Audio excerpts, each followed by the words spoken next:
Hello, and thank you for tuning into Society Complex. This is your host, Von Lee, and thank you so much for joining me. I hope you're being safe, wearing your mask, or you have your vaccine, if you choose to get one. And I hope that you are washing your hands and using some hand sanitizer, whatever it is you have to do to keep you and your family safe. So, we're going to get into some breaking news right here out of North Carolina.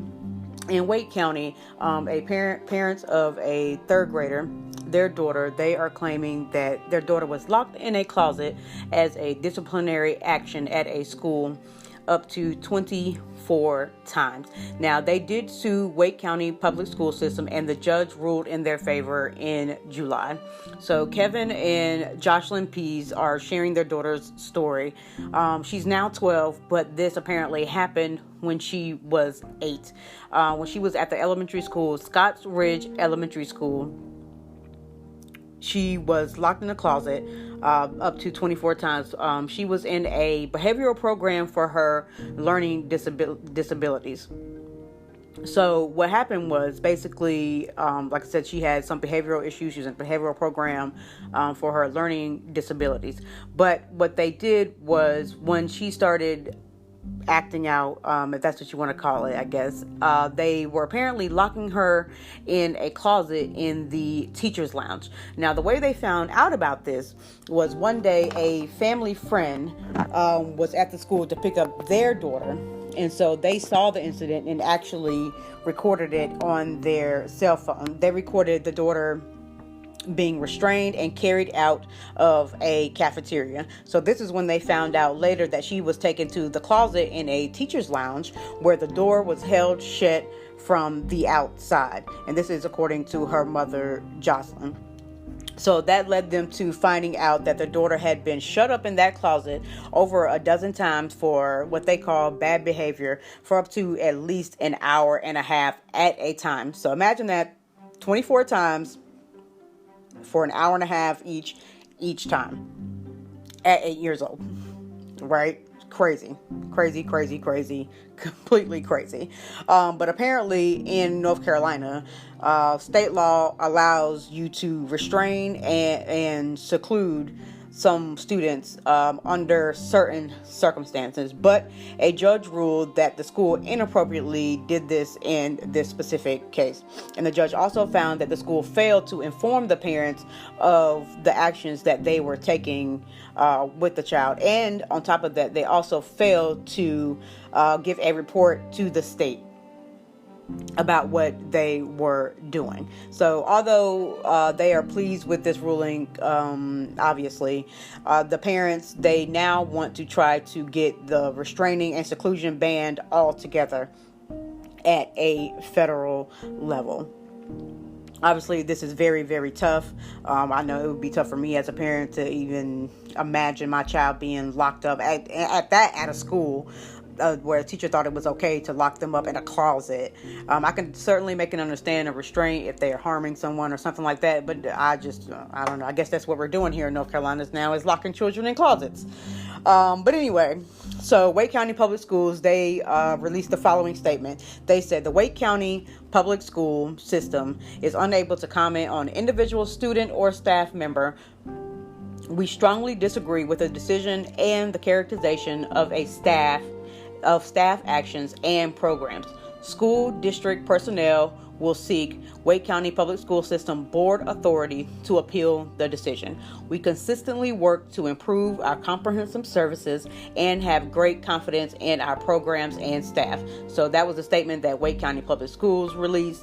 I'm not sure, what they thought they were saying there, but okay. Now the Peases are entitled, according to court documents, are entitled to now a private tuition reimbursement and related costs. So that's including transportation, court document, that's what the court documents show. And also the child is entitled to other forms of compensation, such as a year's worth of speech therapy and education in social skills. Now, like I said, I don't know. I found this story and it's completely nuts. I don't blame these parents for being totally outraged by this situation. I mean, can you imagine your child being locked up in a closet? And then on top of that, not only did they do this, they also didn't even let the parents know what they were doing. They didn't even tell the parents. I mean, they didn't even make any kind of report or anything. So in my mind, if you didn't make any kind of report, you didn't let anybody know, that tells me, what it looks like to me is you knew what you were doing was wrong. Because if you didn't think it was wrong, you would have filed your reports. You would have let the parents know. You would have made a phone call, text, email, something, send a bird, a pigeon, let the parents know what is going on with their own child. And it's not like they didn't know, their child has behavior issues, learning disability, stuff like that. It's not like they don't know. So I'm pretty sure, I'm not saying that they would have been okay with you locking them in their daughter in the closet, but they still, come on. I mean, you can at least let the parents know, goodness gracious sakes. That's just, I find that really absurd. But you can let me know what you think about this story either on my Twitter. You can tweet me at Society Complex 1. I'm also on TikTok. And you can find me the same thing. It's at Society Complex 1. Or you can find me on Facebook at Society Complex. And furthermore, you can also find me on Instagram at Society_Complex.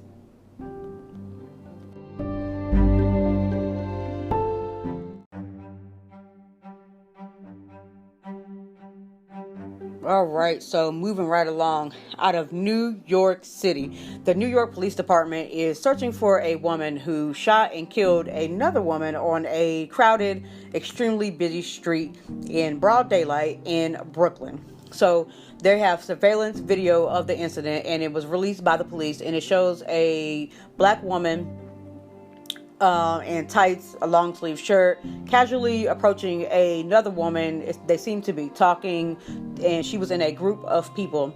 So then, while she was approaching and chatting with the woman, she apparently pulls out a gun from behind her back, and she shoots the unsuspecting woman in her back, and then again at point blank range in the head. Now, the police say that the suspect then shot the woman again several times, even after she had already fallen to the ground from the first shot. The victim, she is identified as 42-year-old Delia Johnson, and she suffered gunshot wounds to the head and legs. Now, she was taken to Interfaith Medical Center where she was pronounced deceased.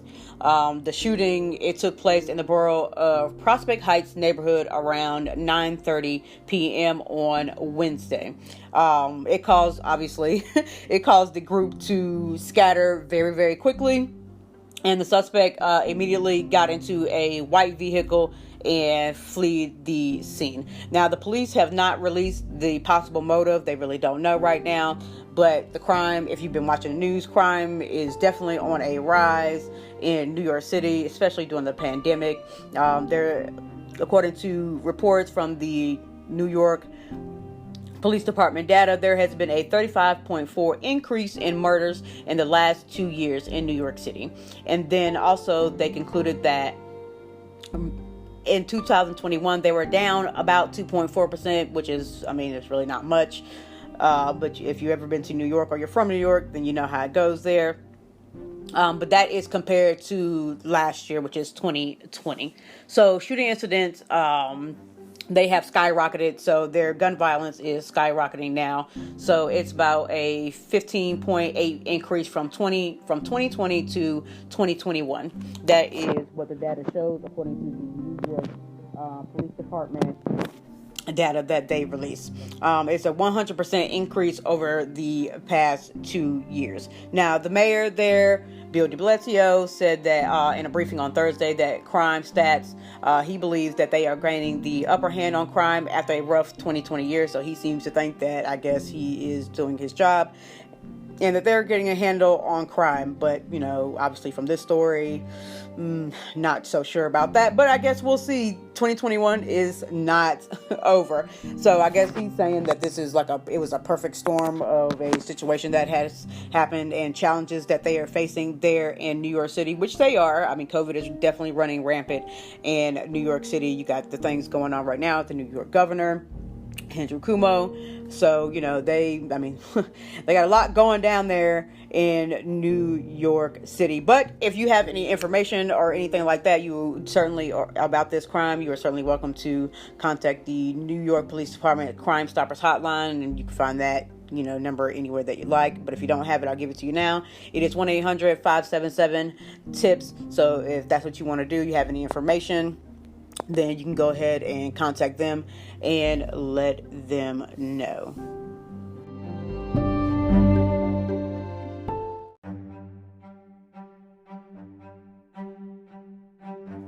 Okay, so I specifically said no blacks. This was a statement made by a Texas financial advisor who has been fired. Obviously, can't say that. She was after a TikTok star shamed her in a video she said that she allegedly not wanting to interview black job applicants, and that she was also accused of saying it's a complete waste of my time. This is what like I said, this was in Texas. We're going shooting on down to Texas, back in the South. So this was leaked internal communication, where Elaine Cure allegedly said, I specifically said no blacks, meaning no black applicants, was given to TikToker Denise Bradley. And her account on TikTok has over 1 million followers. So apparently this lady says, Miss Elaine here, she says, I'm not a prejudiced person, but our clients are 90% white, and I need to cater to them, so that interview was a complete waste of my time. Cure, the president of the Texas-based Cure and Associates, is accused of saying. So that's what she is accused of saying. She was an affiliate advisor for LPL Financial, that is the company. It's one of the largest independent broker dealers in the United States, but she was fired after that video had surfaced. Now, the company itself has, in a statement, they said they investigated the claims before making the decision to cut strings with Miss Elaine there. The terminating financial advisor gave a statement to Investment News saying that the video was false and defamatory, and that she is exploring her legal options. So that's what Miss Elaine said. She said it was false, but there is video, so I don't know how false that can be. But okay. Anyway, she's fired. So the entirety of the situation is based upon a TikTok video published by an unrelated individual without press credentials or affiliations, using an unauthenticated photo of an alleged internal office that chats without validation or context of any content. That is what Ms. Cure said and told to Investment News. Now, ma'am, look. You said it. You said it. You might as well just go ahead and admit it and go ahead and apologize. Okay. And whether this person has press credentials or not, it doesn't change the fact of what you did. Okay. It doesn't change that fact. It does not change that fact. And Kira's husband joins the PR war and reportedly threatened to kill the TikToker. That is what her husband said. This is what he said, quote, "Tell that TikToker to come down here to Texas and I'll put her in a grave," Kira's husband allegedly said, according to a Thursday tweet by Aunt, I think her name is Aunt Karen Zero. That is her Twitter handle, and apparently I believe that is her TikTok handle also. So now, if that's being said, I mean, I don't know. I can only imagine what your wife said if he would say something like that. I don't know. I'm just saying. But now, Miss Bradley, this is the TikToker. She says, here you have a white woman, in this quote, here you have a white woman that has been caught being racist, in my opinion, but would rather look like the victim, up against a black woman. Now, look, this is the thing here. Now, it is certainly, whether it's racist or not, it is certainly discriminatory if Miss Cure did say that. You cannot say, I don't want any black applicants. Even, I don't care if you have 21,000 clients and all of them are white. But you're basically, and also with that, you're saying that your clients are racist as well. Because if you're saying that your clients don't want any black person working on their accounts, then you're basically calling them a racist as well. And how is it that you know that they don't want any black people working on their accounts? Do you know that for a fact, or did you speak for them? And then you clearly said that interviewing a black person is a waste of your time. And even if you weren't racist, it's certainly offensive saying that interviewing a black person is a waste of your time, if that's, in fact, what you did say. I'm just saying, whether she's racist or not racist, because she says she's not, and for all we know, she might not be. But at the end of the day, number one, it is discriminatory. That's number one. You cannot do that. I'm sorry. If you don't want to work with black people, or you don't want to work with anybody of any other race other than white, then I don't know. You might not need to be in business. But again, either way, none of that really matters. The point is, if you did say it, ma'am, then it's at best discriminatory. Even if you claim that you are not racist. Just saying. So furthermore on this, Bradley, that's the one that made the TikTok. She has made numerous of videos, and she's allegedly showing Skype messages from Cure, which is the woman who said the racist comment, about how taking legal actions against her to shut her TikTok account down. But the damage is already done from this. Ms. Cure is fired, and her company, they did their independent investigation, and I'm guessing they're going to keep on going with that. But many people have flocked to her Yelp page and posted so many comments about it, and trying to force a shutdown of her TikTok, Miss Bradley. And some of them are also commenting clearly on Miss Cure as well. So Miss Bradley, the TikTok star, she reportedly was harassed by Cure and Cure's husband, as I've already stated, and she left her home for her safety, according to a GoFundMe page that was set up by Bradley's friend.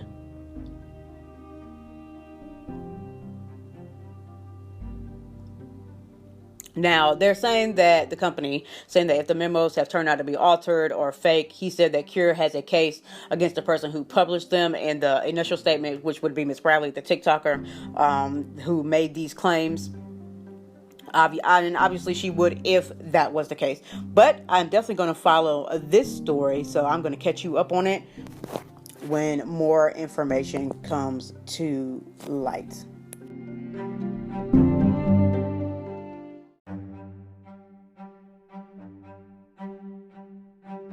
So some of you may remember partial of this story. I think it was last summer, I believe, during a Black Lives Matter march in Missouri. I believe it was St. Louis, where the couple had came out of their home when people were marching on the street and pointed firearms at them.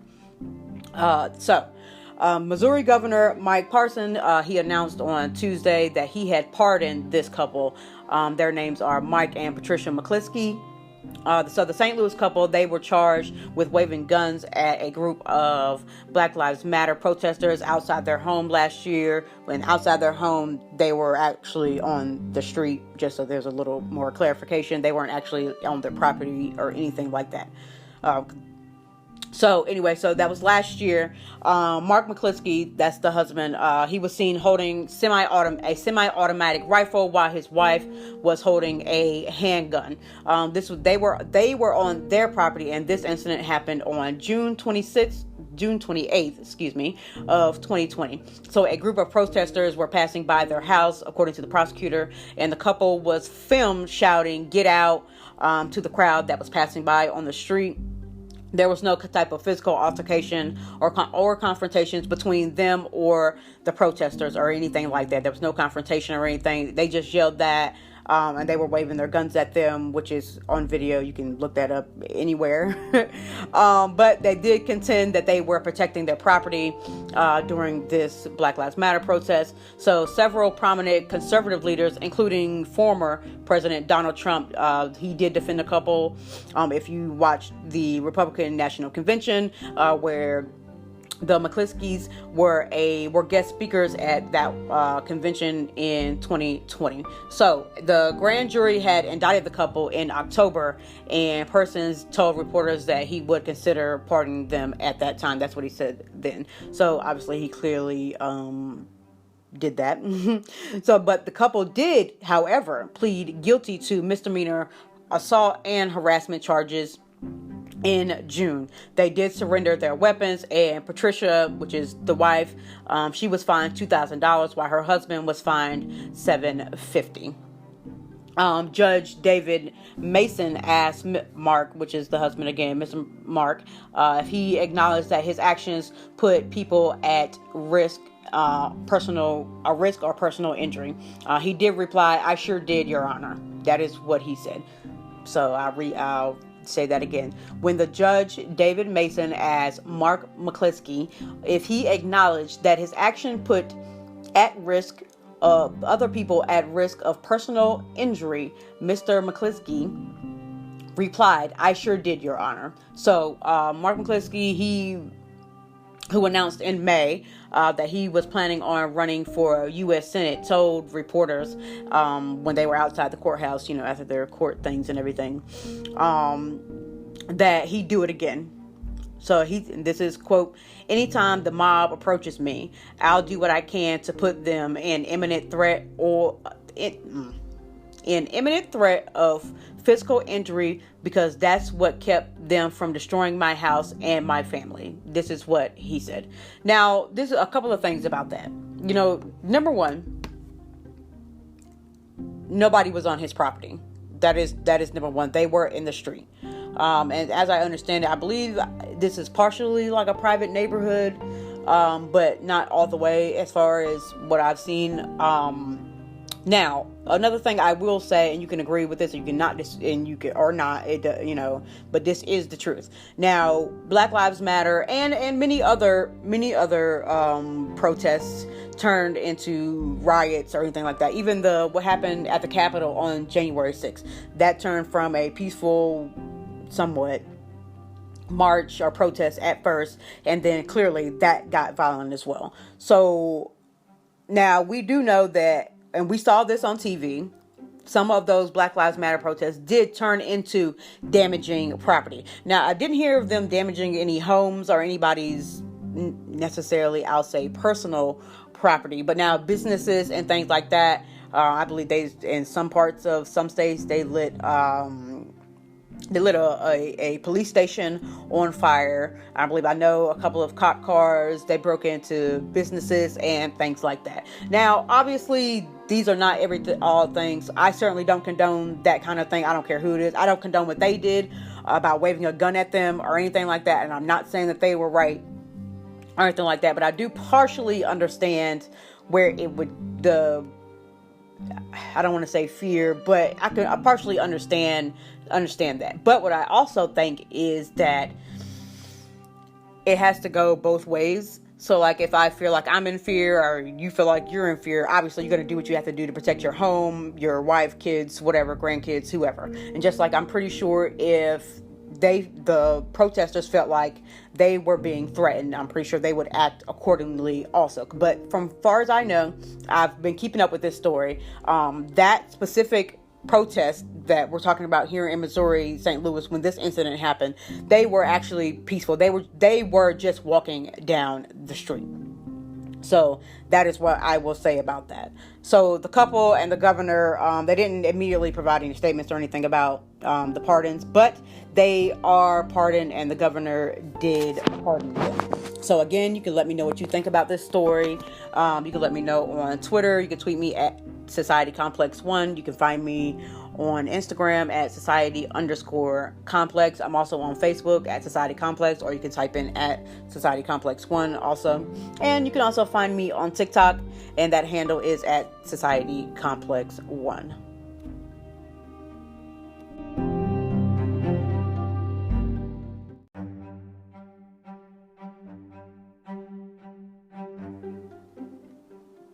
There's nothing more American than charging a black man in his own attempted lynching. This is a statement from Vox Booker said about an incident that happened in Indiana.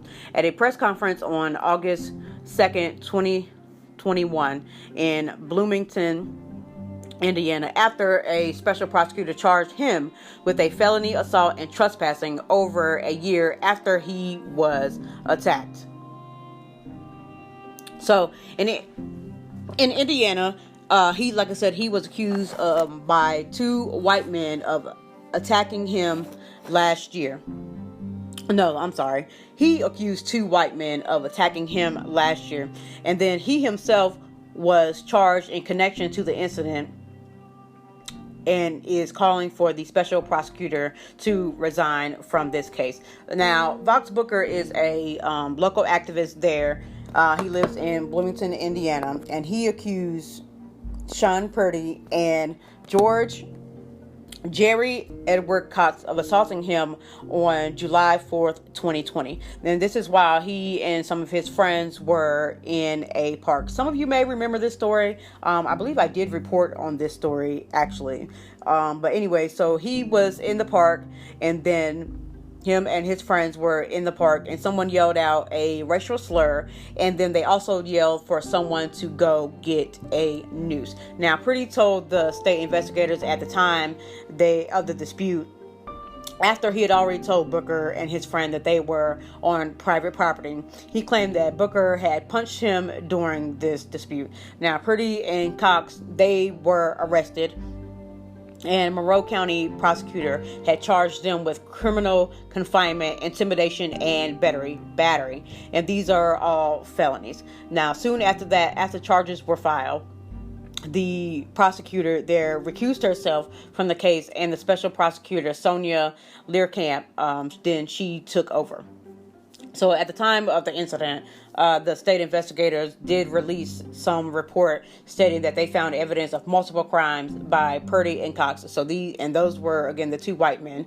But they also found that Booker, which was the black man, they found that he committed crimes also. So the report says that Booker could potentially be charged, but she declined to do so. But on Friday, however, Learcamp charged Booker with felony battery and misdemeanor criminal trespassing because they said that he was on private land. So Booker, he slammed the charges, obviously, and accused Learcamp of retaliating against him because he refused to participate in a mediated resolution with his attacker. So he did refuse to have any sort of contact. They were trying to do some mediating, as they sometimes do in court with situations like this, for a resolution.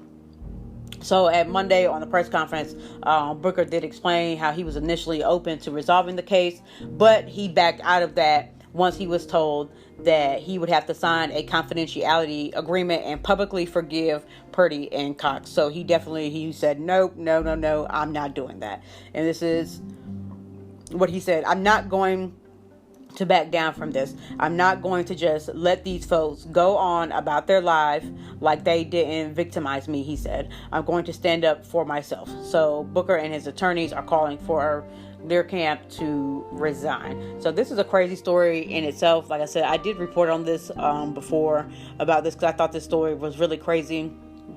And then I read today that they were going to charge Booker with a crime as well. I mean, it's crazy. Now, I will say, now about the property thing, obviously, you can't be on people's private property, but they were walking through a park. So I guess it's some kind of private park. But at the end of the day, what I do know is it's also still to shout out. It's wrong to shout out, go get the news. So we all know what that means. So let's not pretend that we don't. So just saying that is, there's a problem right there. Just saying. But at the end of the day, I'm still going to follow this as well. So like I said, Mr. Booker, he's really adamant about this whole thing, and he's going to proceed on with this. And he's, him and the guys at Purdy and Cox, now they are declining to make any comment about Booker's charges. But I'm sure that they have some thought. But if I was them, I probably wouldn't say anything either, especially right now. But Booker did, he put the alleged incident up on his Facebook, and which is where I saw the post at, because it was shared quite a few times. So I did read his personal post about what happened, and about Purdy and Cox threatening to lynch him because he was on private property. So again, like I said, we're gonna go and we're gonna see how this turns out. We really are, because I find this case also really crazy. I mean, I don't know. I'm really gonna follow it, because I think that at the end of the day, we all know that that's wrong. Whether he was walking on private property or not, that's still a racial threat, and also, there were some racial slurs thrown out there. I'm not going to say them because you already know what they are. So we're not going to go there. And also, I will add that these guys had on a bunch of Confederate hats, Confederate flags. And like I said, they accused them of being on private property. Now, there are several videos of the incident. And also one of them was showed a man pinning Booker against a tree while his friend went and got the noose. So this is at the point where they said, go get the noose, because they had him pinned up against the tree. So Booker and his friends said that they did apologize and told the man that they thought it was okay for them to be walking through the property to get to the public park. So they thought it was okay. So they apologized. They tried to smooth it over then, but they had already grabbed them, threw them against the tree, and, yelled to go get the noose, and so on and so forth. So it escalated very, very quickly. As you can see, it escalated very quickly. And Booker said that he was acting in self-defense. And that is why he punched Mr. Purdy in the face. And he says that he did not do this until after he had pinned them to the tree, and someone else had went and said, go grab the noose. And apparently one of them actually left and said that that's what they were going to do. So it's obviously a very scary situation there. And I hope and pray that none of you guys listen to this have ever been in that situation, and you're not putting people in that situation. Because saying that to somebody, whether it's joking or not joking, or whether they're walking on your property by accident or whatever the case may be, it's just, the time for that kind of thing is over. Okay. And I certainly do not condone that type of behavior, saying anything like that to anyone. Just like I told you about the last story I did, I don't condone any of that. Okay. So look, we're going to take a quick break. Stay with me. We got plenty of more breaking news, plenty more salacious news. So stay tuned right here on Society Complex with your host, Von Lee.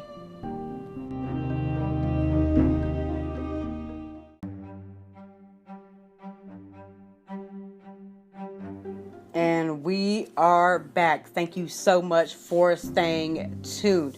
Okay, so my next story here, it is having to do with Equal Employment Opportunity Commission. Now, they just resolved a lawsuit that was filed against an employer. Now, the lawsuit has accused an employer was accused of responding to an employee's 2 positive drug tests in a way that violated the Americans with Disability Act, so that is ADA. So the EEOC sued Lonza America LLC. They operate as a pharmaceutical and medicine manufacturing plant out of Tennessee. The lawsuit says that Lonza illegally fired a 14-year employee after he twice tested positive for a legally controlled substance. So the guy was in recovery. So after the tests were conducted, Lonza learned that the employee was a recovering opiate addict who was participating in a treatment program. So he was getting help, and he he did, in fact, have a legal prescription for a opiate medication. So he legally had that. So the EEOC alleged that Lanza inappropriately forced the employee to begin counseling with a clinical psychologist. It also stated that the company would not let him return to work unless he stopped taking the legally now prescribed medication. That's a no now. Can't do that. That's something that's legally prescribed, and he can take it. So, yeah, I'm sure you see where this is going. So, that the alleged conduct violated the ADA. So, the agency said that that's what they said in the lawsuit against Lanza. So, this resulted in a 6-figure payout. To end the suit, Lanza has agreed to pay the employee $150,000. Also, in addition to that, it will provide ADA-related training. Right? So, anyway, a note to employers, the ADA does not protect those who are currently and illegally using drugs. This only applies to people that are legally using drugs, but it does protect recovering addicts who are no longer using drugs illegally. So, it's a crazy story, right? He basically got paid for doing drugs, but they are legal drugs, obviously, because he's a recovering addict. But like I said, they had to pay him $150,000. So even after he failed 2 drug tests, but he was taking the drugs legally. So yeah, there's nothing you can really do about that. Just saying. Just saying. So watch out, employers. Watch out. So going back to North Carolina. Now this story, I'm just gonna tell it to you, and then you can let me know what you think. They're on Twitter at Society Complex 1, TikTok at Society Complex 1. Also find me on Facebook at Society Complex. Instagram, you can also find me Society_Complex. So a deputy's wife in North Carolina nailed windows shut and denied children food. So a man, he was working for the sheriff as a sheriff deputy when he and his wife denied 4 children access to food and water. This is according to North Carolina officials. Now, this is Asheville area couple also nailed the windows shut, locked doors, and they wouldn't let their kids as young as the age of 2 go to the bathroom. The North Carolina State Bureau of Investigation said in their warrant. So this is what was said in the warrants. The names are Matthew Anders Lund, 36 years old, and Amy Nicole Lund, 39 years of age. They are facing multiple counts of child abuse in connection to these accusations that stem from June. And this is according to court documents. Lund is now out of a job, obviously, at the county sheriff's office.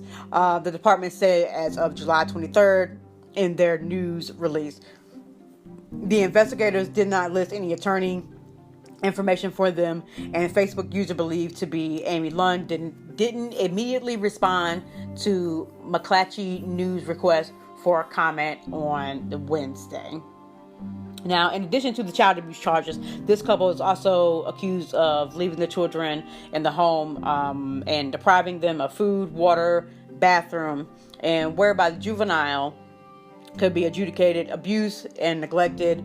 The kids range from ages 2 to 13 years old, according to court documents.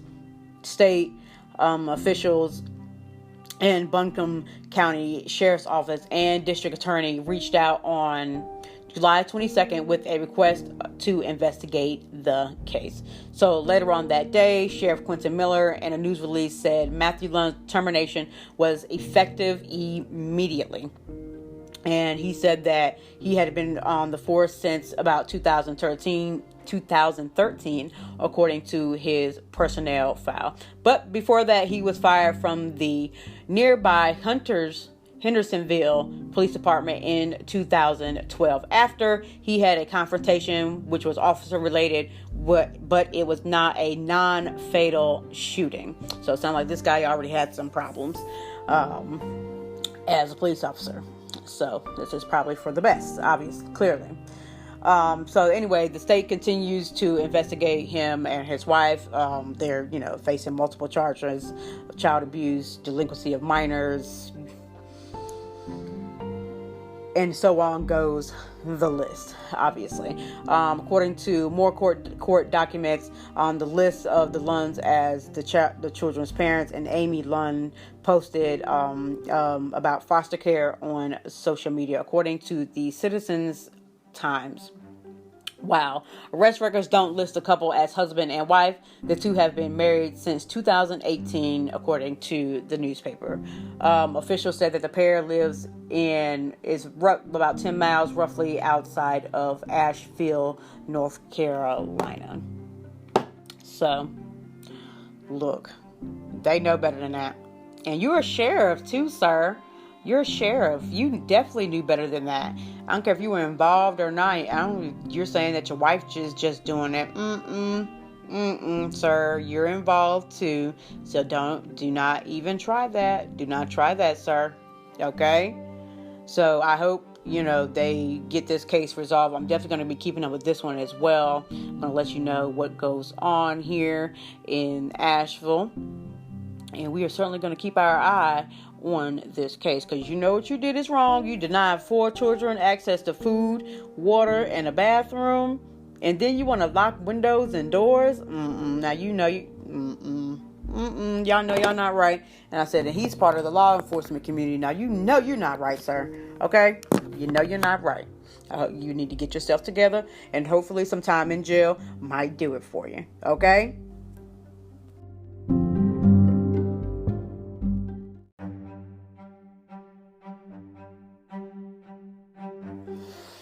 Medical marijuana is now officially legal in a very small part of the beautiful state of North Carolina. The Eastern Band of Cherokee Indians Council has just approved a new measure that will create the state's first legal medical marijuana system. Just in case you're wondering how this works, the tribe, through its EBCI Cannabis Control Board, will license all cultivation, dispensary, processing, and laboratory locations. The board will also be comprised of about 5 individuals with expertise in specific areas, including healthcare, law enforcement, management, and cannabis industry, and also, of course, business. The board will also have regulations, licensed workers within the industry, and they will also be able to issue cards that make patients eligible to purchase at the dispensary. Now, you might be wondering to yourself, who is eligible for these medical marijuana cards?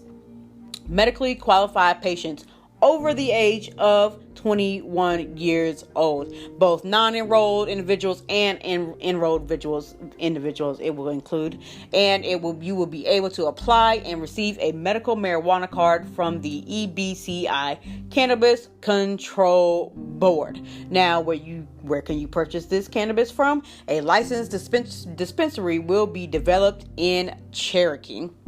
Now, the quantities of marijuana that will patients be able to allow to purchase, you will be limited to 1 ounce of medical cannabis per day, and that is not to exceed 6 ounces per week. Also, a limitation of 2,500 milligrams of THC in medical cannabis products per day, not to exceed 10,000 milligrams of THC per month. So North Carolina is one step closer to approving medical marijuana. So we got it partially, like I said, in Cherokee. So we, of course, and a lot of other people are looking forward to North Carolina getting out of some of its Bible Belt ways and jumping on board with medical marijuana. Now, I mean, we were already closer when, they decided that CBD oils and gummies and all that was fine. So again, we are right there. So hopefully we'll be seeing some more progress on this very, very soon. So I want to thank you guys so much for joining me here on Society Complex. This is Von Lee, and I'm out.